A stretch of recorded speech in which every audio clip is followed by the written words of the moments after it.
여러분 안녕하십니까. 김학도의 판도사 문을 열었습니다. 김학도 인사드리겠습니다. 제가 얼마 전에 그 TV에서 이 미라를 봤습니다. 죽은 사람의 모습을 그대로 보존하기 위한 그 미라인데요. 그걸 보면서 인간은 보존욕, 소유욕이 아주 강한 동물이라는 걸 느꼈습니다. 그리고 또 최근에는 DNA를 추출해서 그 반려동물의 장신구로 착용하는 사람들도 늘고 있다고 합니다. 자, 오늘 두 분 모시고 여기에 대해서 얘기를 나눠보도록 하겠습니다. 개그맨 현병수 씨와 차현주 씨는 무엇을 어떻게 또 보존을 하고 싶어 하는지 궁금한데요. 안녕하십니까? 네, 안녕하십니까. 추억을 중요시하는 남자 현병수입니다. 저는요, 요 앨범 같은 거 있잖아요. 네. 이런 걸 굉장히 소중하게 생각을 해요. 요즘엔 뭐 휴대전화나 컴퓨터 이런 게 많이 생겨서 저장 공간이 따로 필요로 하지만 저 같은 경우에는 이게 앨범 오랜만에 이렇게 꺼내보면 정말 추억이 살아나고 좋잖아요. 근데 이런 것들이 이제 종이가 사진이 이렇게 딱 달라붙어 갖고 그래서 아주 좀 속상했던 기억이 오래되면 있네요. 붙을 수 있죠. 예, 그거 어떻게 했어요? 인쇄소가 갖고요. 방습제, 방부제란 게 있어요. 그거를 이제 했더니 훈훈하게 또 이렇게 보관이 되더라고요. 아, 그래요? 네. 저는요. 네. 제가 나이가 몇 살일까요? 28살이잖아요. 딱 아유. 예쁠 때란 말이죠. 나는 저기 더 어려 보이게 봤어요. 27살 정도로. 아, 감사합니다. 네. 그래서 전 좀 저에게 방부제를 딱 넣어서 이 영원한 20대. 그냥 지금 딱 예쁜 나이를 계속 유지하고 싶어요. 기왕이면 5년 전 나이로 갔으면 좋겠다. 아, 지금이 좀- 개인적으로 해봅니다. 아. 그러지 말아요. 그러지 말아요. 네, 알겠습니다. 네, 산업화가 이루어지면서 이 보존의 욕구뿐만 아니라 보존의 필요성도 생겨나게 됐잖아요. 운반을 해야 되고 또 저장해야 되고 유지도 해야 되고요. 그래서 방부제도 많이 생겨나고 또 쓰이고 있는 것 네, 같습니다. 그렇습니다. 뭐 인간은 변화해야지 변질되지 않는다 뭐 이런 얘기가 있는데 우리가 살면서 이 보관과 보존은 아주 중요한 키워드가 되고 있는 것 같습니다.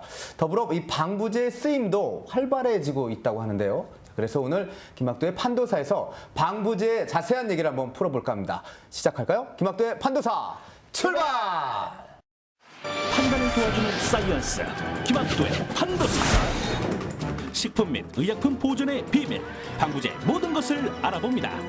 음식 속 보존료의 오해와 진실 방부제 제대로 알고 사용하기 천연 방부제의 모든 것 등 오늘도 풍성하고 유익한 정보 가득하니 많은 기대 바랍니다. 암이다, 기형이다 이런 무서운 증상들이 나타났고요. 네. 그래서 지금은 비타민 C가 들어간 음료에는 안직향산 나트륨이라는 게 있어요. 어렵죠? 안직향산 나트륨 이런 걸 이렇게 못 쓰게 돼 있고요. 먼저 먹을거리 속 식품 보존료의 종류와 함량, 전격, 대해부 보존료 어떤 음식에 들어갈까요? 먹었을 때 위험하진 않을까요? 완전 궁금하시죠? 지금 확인하러 갑니다. 생활에 유익한 정보를 드리는 프로그램 김학도의 판도사 시작합니다. 자, 식품이나 화장품, 의약품 같은 것의 변질을 막고 또 순도를 유지하기 위해서 첨가하는 것이 방부제인데요. 자, 먼저 우리가 먹을거리 속에 든 방부제를 한번 살펴보도록 하겠습니다. 현병수 씨. 네, 그동안 우리가 판도사에서 네. 착향료라든가 착색료 그리고 감미료 기타 등등 웬갖 그 식품 첨가물은 다 했어요. 그리고 과잉 섭취했을 때 몸에 좋지 않다는 것까지 과학적으로 다 증명해 드렸지 않습니까? 예. 혹시라도 못 보신 분들은 다시 보기로 보셔도 되고요. 예, 그렇잖아요, 그렇죠? 그렇죠. 예, 하지만 우리가 딱 하나 남은 게 있습니다. 그것이 이제 방부제거든요, 방부제. 자, 우리 시청자 여러분 궁금할 일 없게 오늘 깔끔하게 말끔하게 풀어드리도록 하겠습니다. 좋아요. 네, 또 참고로 식품에 넣는 방부제는요, 이제부터 식품 보존료라고 순화를 시켜서 말씀을 하시면 좋습니다. 네, 알겠습니다. 자, 식품 보존료, 말 그대로 식품을 오래 보존시킬 수 있는 그런 장점도 있겠지만 일단 성분이 이게 화학물질입니다. 그래서 먹으면 몸에 해롭다 이런 생각들을 많이들 갖고 계시죠. 자, 몸에 해롭다? 아니다. 해롭지 않다. 자, 이거 오해일까요? 진실일까요? 그 결론을 오늘 김학도의 판도사에서 밝혀드리겠습니다. 현병수 씨, 결론은요? 그것 말이죠. 진실입니다. 트루. 진실이에요. 네, 저의 취재 결과 이게 밝혀졌고요. 제가 지금부터 아주 무시무시한 식품 보존료의 피해 사례들과 함께 예고해드린 대로 라면에 보존료가 들어있을까 하는 궁금증까지 풀어드리겠습니다. 지금 화면으로 만나보시죠. 1년 된 치즈버거가 멀쩡하고 14년 묵은 햄버거가 썩지 않고 심지어 36년 된 케이크가 변질되지 않아 네티즌들의 주목을 받았는데요. 오랜 시간이 지나도 끈질긴 생명력을 보여주고 있는 이들의 비밀은 바로 식품 보존료 때문입니다. 미생물의 번식을 막고 식품 유통기한의 연장을 위해 광범위하게 사용되고 있는 식품 보존료. 식품 보존료는 늘어난 식품의 수요를 맞추기 위해 또 식품의 변질 방지를 위해 포르말린과 보락스가 사용됐는데요. 하지만 주로 사체의 부패를 방지하는 데 쓰이는 포르말린을 식품에 이용해 치명상을 입거나 사망을 한 사람도 나타났다고 합니다. 식품 보존료로는 부적합한 포르말린. 2011년 4월 우리나라에서도 포르말린 사료 우유가 큰 논란거리가 됐었죠. 우리나라의 경우 국내 식품위생법이 최초로 제정 공포되던 1962년 보존료를 포함한 식품 첨가물이 지정됐는데요. 현재 식약처가 인정한 식품 첨가물은 약 595개, 이는 1962년 지정된 217개 품목에 비하면 약 370개가 늘어난 양입니다. 우리나라 국민의 보존료 섭취 패턴을 살펴본 결과 주로 탄산음료, 어육 가공품, 빵 등을 통해 섭취하는 것으로 조사되었습니다. 식품 곳곳에 이용되고 있는 보존료에 대한 논란은 언제나 뜨거운데요. 그 이유는 바로 안전성 때문입니다. 특히 음료수의 부패를 막기 위해 사용되는 안식향산 나트륨의 위험성이 알려져 논란이 됐는데요. 과도하게 섭취하면 눈 점막의 자극, 신생아 기형 유발, 두드러기와 같은 피부염을 유발한다고 알려진 안식향산 나트륨. 특히 비타민C와 결합하면 치명적이라고 합니다. 지난 2006년 한 비타민C 음료에선 발암성 물질인 벤젠이 검출돼 논란이 있었는데요. 이는 바로 안식향산 나트륨과 비타민C가 결합했기 때문인 것으로 알려졌습니다. 한국생협연합회가 주관한 실험에 의하면 비타민C와 같은 구조를 가진 아스코르빈산과 안식향산 나트륨이 들어간 수조의 금붕어가 23분 만에 죽었음이 밝혀졌는데요. 안식향산 나트륨과 비타민C와의 만남, 그만큼 위험하다는 거겠죠.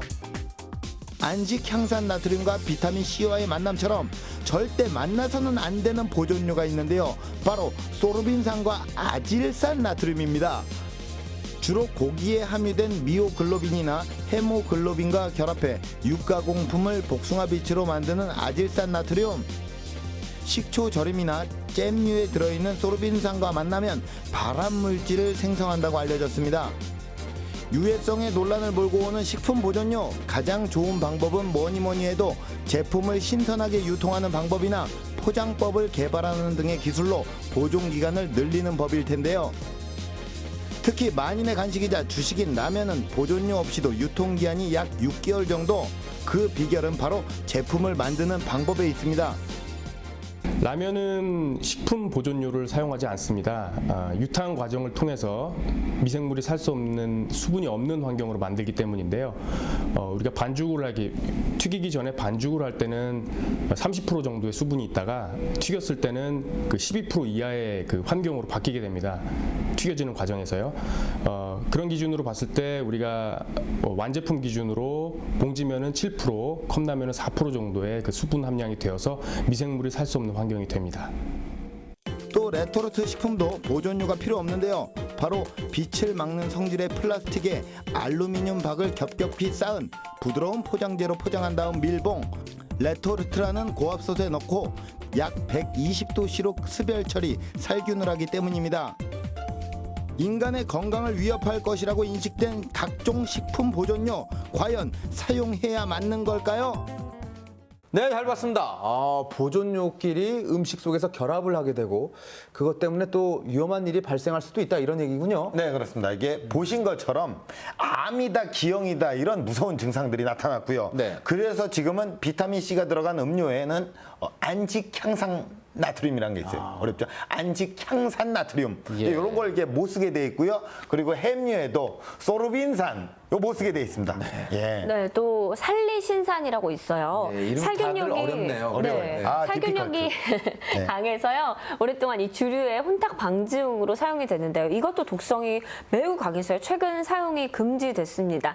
또 고기 가공품, 육 가공품에 주로 들어있는 아질산 나트륨이라고 있는데요. 네. 이것도 대량 섭취할 경우에는 혈관이 확장되는 증상이 나타날 수 있다고 하네요. 그렇군요. 그리고 사실 우리가 알고 있는 식품 보존료가 대부분 화학 원료로 만들어져 있지 않습니까? 지난번에도 우리가 공부하지 않았습니까? 환경 호르몬 문제와 연장선상에 있는 아주 위험한 그런 상황인 것 같습니다. 그리고 여러분들 그 된장, 유산균 이런 거에 식품 보존료가 들어 있을까요, 없을까요? 없을 것 같은데도 네. 이게 들어 있단 말이에요. 들어있어서 놀랄 일이죠. 놀라죠. 그렇습니다. 그만큼 보존료는요, 우리가 쉽게 그리고 자주 섭취하고 있다는 일이 되겠죠. 그런 말이 되겠고요. 보존료의 미생물의 발육을 또 억제하는 작용이 있다고 하는데요. 바꿔서 말하면 이것도 어느 정도의 독성이 들어있다는 뜻입니다. 그러니까 우리는 carefully 주의가 요구됩니다. 그렇죠. 오늘 나오는 용어들이 다 어렵죠. 어려워요. 예. 쉽지 않아요. 공부 많이 하고 왔는데도 좀 이상하게 입에 안 붙고 그렇습니다. 그렇습니다. 그 뭐 어떤 그런 그 방부제 뭐 들어있다고 해서 이거 잘 가려 먹고 싶어도요. 사실 이 용어들이 굉장히 어려워가지고 더 혼란을 가중시키는 것 같습니다. 자, 주위에서 먹으라는 게 이게 또 어떤 소리냐? 먹으라는 얘기인가? 말라는 얘기인가? 이것도 또 혼동스럽습니다. 참 헷갈리시죠? 네. 그래서 제가 이번 영상 준비를 해왔습니다. 여러분들 이렇게 무시무시한 식품 보존료 과연 어떻게 먹어야 할까요? 제가 지금부터 식품 보존료의 필요성에 대해서 한번 짚어봤습니다. 화면으로 함께 보시죠. 우리가 직접 먹는 음식인 만큼 날로 사람들의 관심이 높아가는 식품 보존료. 특히 몸에 좋지 않다는 인식 때문에 보존료가 들어갔다고 하면 일단 편견부터 갖기 마련인데요. 하지만 이 보존료를 사용할 수밖에 없는 이유 꼭 있습니다. 그 이유 지금부터 낱낱이 밝혀드릴게요. 식품에 보존료를 사용할 수밖에 없는 가장 큰 이유는 바로 식중독을 예방하기 위해서인데요. 식중독은 포도상구균, 장독소 원성 대장균 등과 같은 비침투성 병원균이 장내에서 독소를 생산해 다양한 증상을 일으킵니다. 식품 보존료가 바로 식중독을 예방하는 역할을 하는 건데요. 예, 보존료라 하면 그 식중독을 유발하는 병원성 미생물이나 그 식품의 부패를 유발하는 그런 부패 미생물의 생육을 억제함으로써 식품의 품질 저하를 막고 그다음에 저장을 연장하는 그러한 용도로 쓰는 식품 첨가물입니다. 보존료를 사용함으로써 식중독의 발생을 억제할 수 있습니다. 산업이 발달하고 생활 수준이 향상되면서 식품의 신선도와 품질 유지를 위해 사용되고 있는 식품 보존료. 식품의 대량 생산과 유통, 판매가 가능해지면서 가격이 안정된 건 물론 무엇보다 음식의 저장 기간을 늘려주고 있죠. 만약 식품에 보존료가 들어가 있지 않다면 우리는 지구 반대편에 있는 이국적인 음식들을 맛볼 수 없었을지도 모릅니다. 그만큼 유통기한을 늘려주는 역할을 하는 게 바로 식품 보존료인데요. 유통기한이 늘어나면 음식물 쓰레기도 감소하게 됩니다. 지난해 통계청이 밝힌 자료에 의하면 음식물 쓰레기를 처리하기 위해 25조 원이라는 경제가치 손실이 발생했음을 알 수 있는데요. 예, 현대 식품산업은 대량 생산을 하는데 그 대량 생산을 하는 데 있어서 저장성이 중요합니다. 그런데 만일 그 저장성이 떨어진다 그러면은 금방 식품을 폐기해야 되는데 이때 보존료를 씀으로 해서 저장 기간을 늘려줌으로 해서 이 식품의 대량 생산이 가능하게 됩니다. 그 가공식품을 만들지 않고 그대로 폐기한다 그러면은 이게 결국은 음식물 쓰레기로 갈 거고요. 그래서 그렇게 되면 경제적으로 많이 손실이 있을 텐데 음식물 쓰레기를 연 20%만 절약한다고 했을 경우에 우리는 연 5조의 경제적인 이익을 얻을 수가 있습니다. 음식물 쓰레기를 줄여주고 저장 기간을 늘려주는 식품 보존료. 버려지는 음식이 적어지고 보관할 수 있는 식품이 많아지면 식량 확보에 유리할 수 있습니다.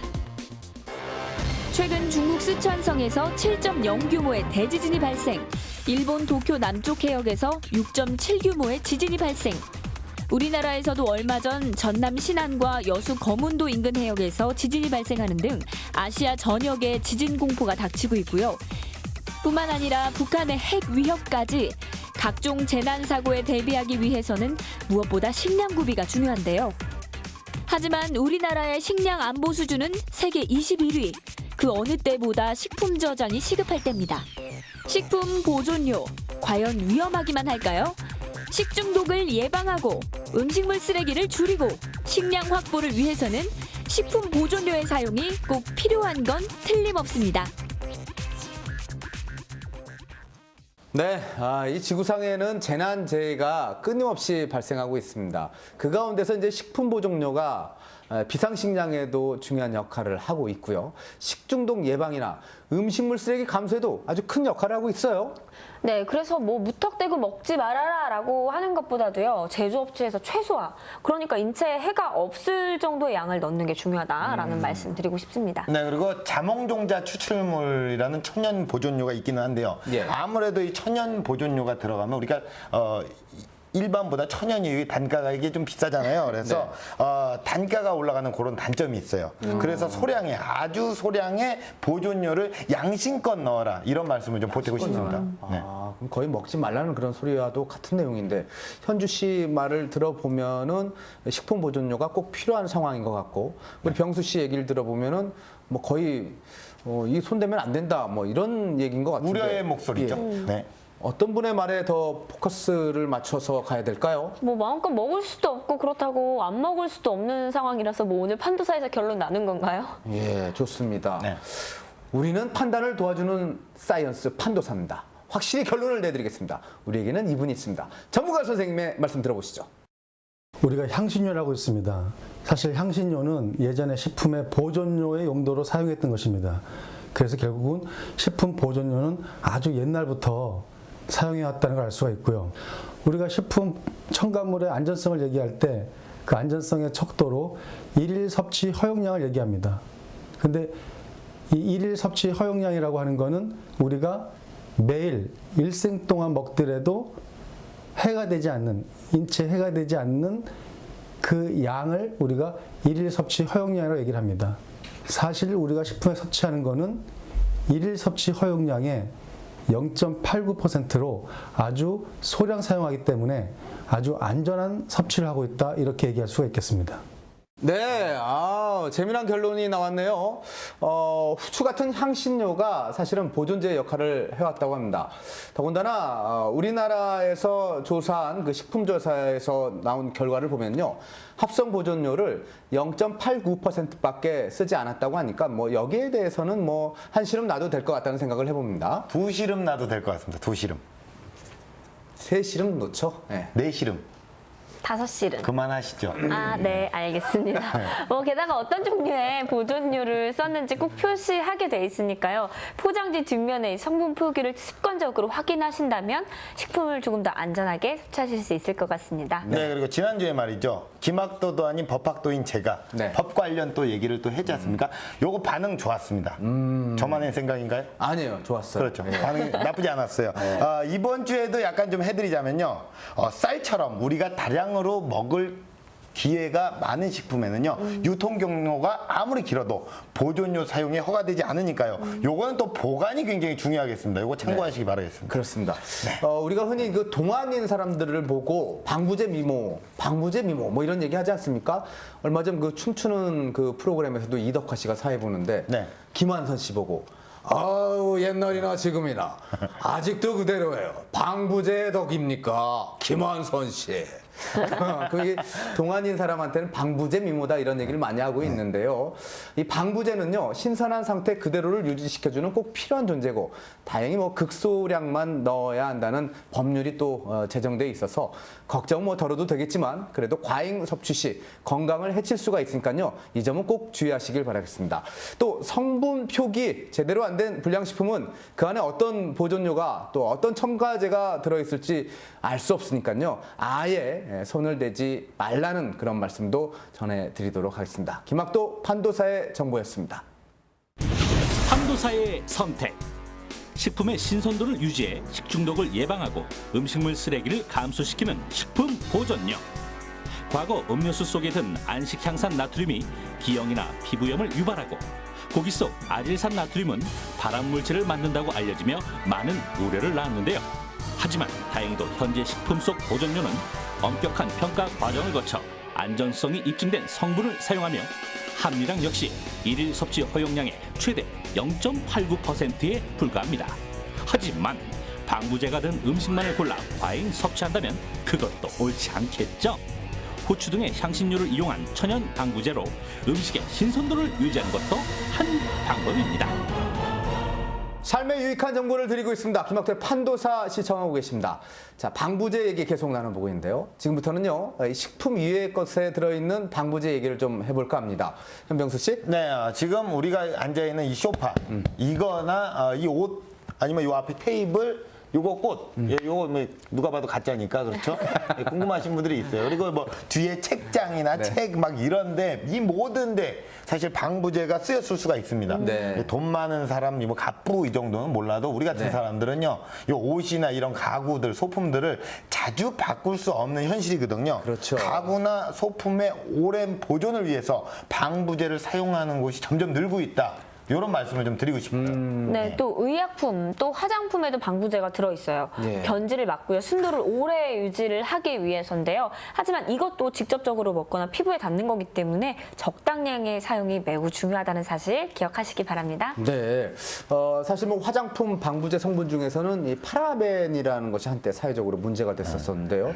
이런 거 보면 방부제가 직접적으로 흡입하지 않아도 상당히 위험할 수도 있겠구나라는 생각이 들어요. 아우 데인저러스하죠. 우리가 앞서서 알레르기 편에서 말씀드린 것처럼 이 호흡기를 통해서 위험 물질이 들어오고요.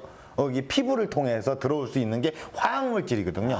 예. 이런 우리의 건강과 직결되는 문제 얘기를 들으면 걱정이 물밀듯이 지금 막 밀려들기 시작합니다. 자, 그럼 지금부터 방부제에 관한 제대로 된 정보를 자세히 한번 살펴보도록 하겠습니다. 오늘도 역시 현병수 씨가 준비를 했습니다. 저희 팁 오브 판도사, 판도사의 팁입니다. TOP 함께 하시겠습니다.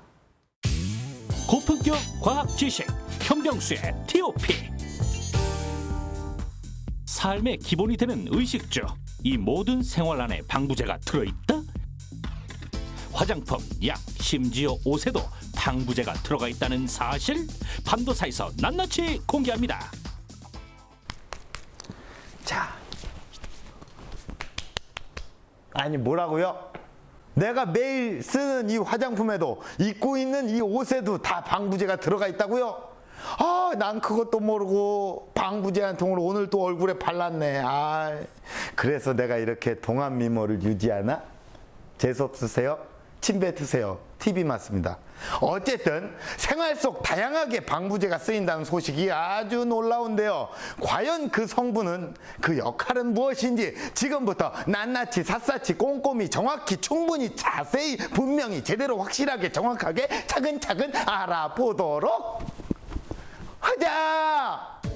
생활 속 방부제의 쓰임 그 첫 번째는 바로 화장품입니다. 아름다워지기 위해 피부를 위해 매일같이 바르고 있는 화장품. 부패를 막기 위해 방부제가 들어가는데요. 파라벤이란 성분입니다. 그런데 이 파라벤이 건강을 위협할 수 있다고 해 충격을 주고 있습니다. 파라벤 성분 과연 무엇이 문제입니까? 파라벤이 이제 방부제로서 많이 화장품에 이제 사용되고 있는데 여성 호르몬의 에스트로겐과 유사한 성질을 갖고 있기 때문에 우리 몸속에 파라벤이 축적됐을 때는 그런 이제 호르몬의 교란 작용을 일으켜서 여성의 경우는 유방암을 발생시키고 남성의 경우는 어떤 정자수 감소라든가 고환암을 발생시킨다는 보고가 있습니다. 이에 따라 식품의약품안전처는 2008년 생식 독성 우려를 이유로 프로필 파라벤을 식품에 사용하지 못하도록 금지했는데요. 하지만 파라벤 성분은 구강 청결제와 치약에도 쓰이고 있습니다. 현재 식품의약품안전처의 화장품 안전 기준에 관한 규정에 따르면 화장품의 파라벤 함유 기준을 0.4%로 규제하고 있는데요. 구매 시 성분 표시를 확인하는 것이 중요합니다. 파라벤이 포함된 제품을 과도하게 사용하면 몸에 파라벤이 축적돼 독성 수치가 높아질 수 있으니 주의해야 합니다. 젊어지려고 바르는 화장품인데 오히려 암이 발생할 수 있다고 하니 충격적이네요. 화장품 사실 때 꼭 성분 표시 확인하시고 사세요. 요즘에는 파라벤 성분이 들어있지 않은 천연 성분도 많다고 합니다. 두 번째 생활 속 방부제는 무엇인지 지금 바로 만나보시죠. 소화가 안 될 때 한 병 쭉 들이키면 속이 시원해지는 소화제 드링크와 피로 회복을 도와주는 자양 강장제. 이런 의약품에도 방부제가 쓰인다는 사실 아셨습니까? 성분 중 안식향산 나트륨은 미생물의 생육을 억제해 가공식품의 보존료로 사용되는 방부제인데요. 아니, 안전에는 괜찮은 걸까요? 안식황상 나트륨이 우리 몸속에 축적이 됐을 때는 노화를 증진시킨다든가 또는 이제 파킨슨병을 유발시킨다는 연구 결과가 이렇게 나와 있습니다. 그렇기 때문에 우리가 가능한 한 이런 방부제가 함유된 그런 드링크류는 삼가하는 것이 낫지 않나 생각이 됩니다. 음료 속에 들어간 안식향산 나트륨이 비타민C와 결합하면 발암물질인 벤젠을 만들어낼 수 있다는 사실 꼭 기억하세요. 소화제도 약입니다. 약을 복용하기 전에는 꼭 뒷면에 성분 표시 확인해 주시는 것 판도사에서 다시 한번 again, repeat, once more, one more time, over again 강조해 드리고 있는데요. 소화제 약으로 드시지 마시고요. 전에 판도사에서 소개해 드렸던 천연 소화제 이 식혜 요거 한 잔 드시는 것도 좋은 방법일 것 같습니다. 소화제를 식혜로 드시는 분들은 정말 유식해. 분위기 왜 이래? 나만 웃긴가? 아무튼 마지막 생활 속 방부제는요 더 놀랍고 서프라이즈한 충격적인 성분이라고 하는데요. 바로 확인해 보시죠. 자, 인류의 기본 생활 의식주에서 빠질 수 없는 의복. 피부에 매일 닿는 이 옷에도 방부제가 들어있다고 하는데요. 특히 합성 섬유와 모피 제품은 가공 단계 유연 처리 과정에서 다량의 방부제가 쓰인다고 합니다. 그것은 바로 포름알데히드인데요. 포름알데히드는 강한 자극성 냄새가 나는 무색의 가연성 기체로 주로 합성수지, 단열재, 화학 염색약품 등에 함유되어 있습니다. 현재 국제암연구기구는 포름알데히드를 1급 발암물질로 지정한 상태인데요. 인체에 미치는 영향은 무엇일까요? 공기 중에 포름알데히드 가스를 흡입함으로 인해서 알레르기성 반응을 일으키고 또 아토피 피부염 또는 이제 여성의 경우 장기간 포름알데히드 가스에 노출됐을 경우에는 불임이라든가 월경 장애 또는 아주 심한 경우에는 이제 뭐 폐기종 또 암을 일으키는 경우도 있는 것으로 나타났습니다. 포름알데히드는 새집 증후군의 원인이 되고 있는데요. 환기를 통해 공기 정화를 해주는 것이 꼭 필요합니다. 새 옷은 꼭 세탁해 입고 옷의 재질을 확인해 합성 섬유보다는 천연 섬유로 된 옷을 입는 것이 가장 좋습니다. 다양한 생활 속 방부제 제대로 아셨죠? 방부제를 최소화해 건강 지키시기 바랍니다.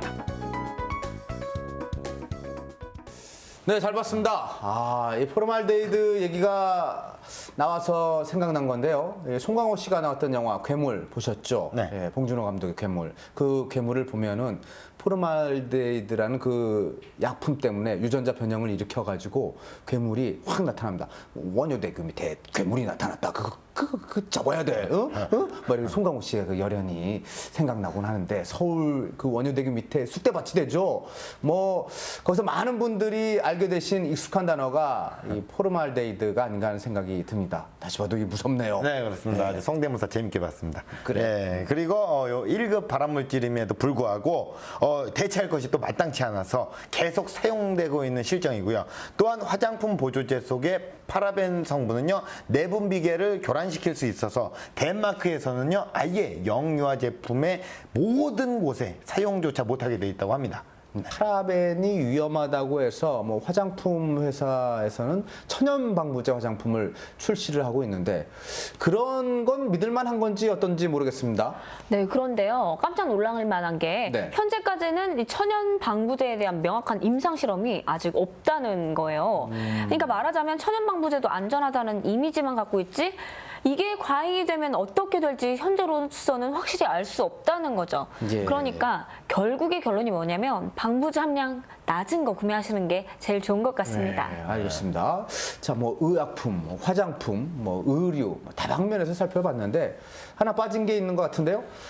잠깐 얘기가 나왔던 방부목. 몇 해 전에 어린이 놀이터에 사용된 목재에서 독성을 지닌 중금속 비소가 새어나온다. 이런 뉴스가 나서 한바탕 난리가 났었는데 이 목재 방부제 이런 건 어떤 거죠? 요 부분은요. 예. 좀 어려운 부분이라서 그냥 살짝 넘어가려고 그랬는데 또 이렇게 짚어냈어요. 아, 그래요? 정말 예리하시고 면도날 같은 그런 MC세요. 약간 예리한 면도날. 면도날 MC. 도자가 칼도자. 칼도자. 학도의 도자. 그렇죠. 그다음에 이거 갖다 좀 설명을 드리자면 방부목제는요. 비를 맞거나 녹게 되면요. 알레르기 유발이나 내분비계 이상 등의 우려가 있습니다. 내분비계 이상 등의 우려가 있어요. 예, 근데 요즘에 친환경 방부목이 또 많이 나왔다고 하니까 꼭 비소나 크롬함이 안 된 것을 초이스하시면 됩니다. 그런 걸 선택하세요. 알겠습니다. 자, 뭐 천연 방부제 이야기, 친환경 방부제 이야기 두 분이 다 해주셨는데요. 이제 다시 먹거리 얘기로 한번 넘어가 보도록 하겠습니다. 이 먹을거리에도요, 천연 방부제를 잘 알고 사용하면은 건강을 더욱 안전하게 지킬 수 있지 않을까 하는 그런 생각도 들어요. 네, 그래서 이번에는 제가 준비를 했습니다. 천연 방부제 역할을 할 수 있는 조미료, 그리고 방부제 없이도 오래 보관할 수 있는 방법 제가 전해드립니다. 화면으로 함께 보시죠. 방부제 없이도 이것만 있으면 음식을 오래 보관할 수 있다? 생활 속 천연 방부제의 모든 것을 판도사에서 지금 공개합니다. 첫 번째, 바로 수치입니다. 장을 담글 때 수치를 띄워놓는 걸 쉽게 볼 수 있는데요. 그 재료에 숨겨진 과학이 있다고 합니다. 다공질의 탄소 덩어리로 되어진 숯이 공기 중에 있는 세균과 습기를 흡착을 하게 되고, 그렇게 되면 공기 중에 있는 세균이 줄어들게 되고 습도가 낮아지면서 세균의 번식도 억제할 수 있습니다. 방부 효과뿐 아니라 정화 작용에도 탁월한 숯. 한 대학의 연구에 따르면 인체의 독성 성분을 제거하는 데에도 도움이 된다고 합니다. 두 번째 천연 방부제는 무엇일까요? 고온다습한 날씨에 쌀을 보관할 때 벌레가 생길 수 있어 고민인데요. 대표적인 쌀벌레 바구미는 한 마리가 약 2,000개의 알을 낳는 등 번식력이 강해 무엇보다 예방이 중요합니다. 이때 해결사가 있었으니 바로 마늘과 붉은 고추. 쌀독 안에 마늘이나 붉은 고추를 넣어두면 쌀벌레가 없어진다고 하는데요. 그 이유는 무엇일까요? 마늘의 알리신과 고추의 캡사이신 성분이 항균이나 살균 효과를 가지게 되고, 이런 것들이 쌀독에 넣으면 쌀벌레를 막아주고, 장독에 넣으면 장 발효 때 곰팡이 번식 같은 것들을 억제해주는 그런 효과가 있습니다. 예전에 김치는 임진왜란 이전에는 소금을 가지고만 담근 그런 이제 짠지 형태의 김치였는데, 현재는 대부분의 김치에 고춧가루를 사용하게 되고, 그러면서 소금의 함량은 줄어든 그런 김치를 먹게 되었거든요. 그래서 고추의 방부 효과가 김치에도 적용되었다고 할 수 있습니다. 안심할 수 있는 천연 방부제 직접 활용해 보시면 좋겠죠? 이뿐만이 아닙니다. 식품 종류별로 보관 방법만 달리해도 재료의 산패를 막고 좀 더 오래 보관할 수 있다고 하는데요. 육류의 경우 구입 후 하루 정도 보관한다면 저온실에 넣고, 오래 두려면 냉동실에 보관하는 것이 좋은데요. 고기의 신선도를 유지하는 데 도움을 주는 재료도 있습니다. 고기는 덩어리째 식용유를 발라 보관하면 공기와의 접촉을 막아 세균의 증식을 막고 좀 더 신선하게 오래 보관할 수 있습니다. 생선과 어패류의 보관에도 주의사항이 있다고 하는데요. 생선이나 어패류의 경우에는 아주 빠르게 부패하는 성질을 가지고 있습니다. 그래서 특히 생선류인 경우에는 머리, 내장, 지느러미, 비늘 이런 것 등을 제거하고 냉장 보관하거나 냉동 보관하는 것이 좋습니다. 또 어패류인 경우에는 특히 조개 같은 경우 해감을 시킨 후에 냉장 보관하거나 아니면 냉동을 하게 될 경우에는 해감을 시키지 않고 바로 신문지에 싸서 냉동 보관하는 것이 신선도를 잃지 않고 보관하는 방법입니다. 천연 방부제부터 재료별 보관법까지 화학 방부제를 피하는 다양한 방법 직접 활용해 보세요. 네, 식용유가 고기 보존료 역할을 하네요. 사실 고기에다 뭐를 묻혔다, 뭐를 뿌렸다 그러면 우리는 고기를 빨리 먹어버려야 된다 이런 생각을 더 강하게 하지 않습니까? 네, 맞아요. 신기하시죠? 네. 이 식용유가요, 고기와의 접촉을 막아서 이게 신선도를 유지시켜주는 아주 과학적인 원리를 이용한 건데요. 이 밖에도 흙 묻은 채소 있잖아요. 그건 씻지 마시고요. 신문지에 싸서 보관하는 게 더 낫다고 하니까요. 참고하시기 바랍니다. 채소에는 이제 흙과 신문지가 식품 보존 역할을 한다는 그런 얘기인 것 같습니다. 네, 그렇죠. 주부병소로서 우리 현병수 씨가 주실 팁은요? 또 안 그래도 제가 딱 확 끼어들라 그랬거든요. 아, 그랬었어요? 또 예리하게 또 짚어내셨네. 눈빛 보고 알았죠. 면도날 MC, 예. 학도날 MC로 모시겠습니다. 면도날 돋잡습니다. 그렇죠. 네. 이 통조림 식품에 유해 물질이 첨가됐다고 오해하는 분들이 더러 계시는데요. 그런데 통조림은 열을 가해서 세균을 없앴기 때문에 방부제가 들어있지 않다는 것 알고 드시면 되겠습니다. 네. 자, 오늘 이렇게 해서 이제 생활 전반에 두루 사용되고 있는 방부제에 대해서 알아봤는데요. 사실 뭐 저도 그렇습니다. 머리 아픈 용어들이 참 많이 나온 것 같습니다. 다시 한번 말씀드리지만 그 용어들 다 기억할 필요는 없습니다. 저도 몰라요. 네, 맞아요. 그러니까 용어 자체를 기억하시기보다는요, 이 방부제 방부제 양에 예민하셔야 되고요. 또 천연 방부제를 잘 활용하시는 것도 중요합니다. 네, 알겠습니다. 자, 마칠 시간이 됐는데요. 판도사 속에서 코너로 자리 잡은 VIP 코너입니다. Very important point. 가장 중요한 VIP. 요것만 챙겨 들으셔도 여러분들 좋은 정보 챙겨가실 수가 있습니다. 자, 두 분의 VIP 들어보시죠. 자, 일단 병수의 VIP 갑니다. 가구나 이 벽지 너무 자주 바꾸는 것 자칫 방부제를 너무 자주 마시는 길이 될 수 있습니다. 이거 꼭 필요한 경우에만 교체하시길 바라겠습니다. 우리 부인은 제발 좀 그렇게 하자. 이거 나가니까 자주 바꾸거든요. 꼭 필요한 경우에만 교체하시길 바라겠습니다. 네, 이번에는 제 VIP입니다. 여성분들, 이 화장품은요, 방부제도 걱정이지만 저가의 인공색소 또 중금속이 포함이 돼 있을 수 있기 때문에요. 출처가 불분명하고 뒤편에 성분 표기가 제대로 안 돼 있는 화장품 있잖아요. 그건 되도록 사용하지 마시기 바랍니다. 네, 두 분 수고 많으셨습니다. 오늘 판도사 준비한 내용은 여기까지입니다. 자, 매주 판도사를 보는 것, 방부제 없이도 고급 정보를 오래오래 머릿속에 담을 수 있는 방법임을 기억해 주시고요. 여러분들 삶의 정보와 행복에 방부제 역할을 하는 판도사, 다음 이 시간에 다시 인사드리도록 하겠습니다. 감사합니다. 판도사의 결론. 식품, 옷감, 목재 등 생활 전반에서 많은 쓰임을 보이고 있는 방부제. 화장품 속 파라벤 성분은 호르몬 교란 작용으로 바람이나 생식기관 이상 등을 불러올 수 있으며 합성 수지나 단열재 등에 사용되는 포름알데히드는 1급 발암물질로 알려져 많은 우려를 낳고 있는데요. 그래서 화장품 속 파라벤은 함유 기준이 0.4% 이하인지 꼭 확인해야 하며 포름알데히드의 직접적인 흡입을 막기 위해 집안 환기를 수시로 해줘야 합니다. 민감한 먹을거리에는 세균과 습기를 흡착하는 수치나 항균, 살균 효과를 보이는 마늘과 고추 등을 이용한 천연 방부제 사용도 한 방법. 방부제 제대로 알고 사용하면 좀 더 유용한 보관과 보존을 할 수 있다는 것 꼭 기억하세요. 다음 시간에 이제 주제가 채식이 좋을까 육식이 좋을까요? 육식을 좋아하세요? 채식을 좋아하세요? 육식이요.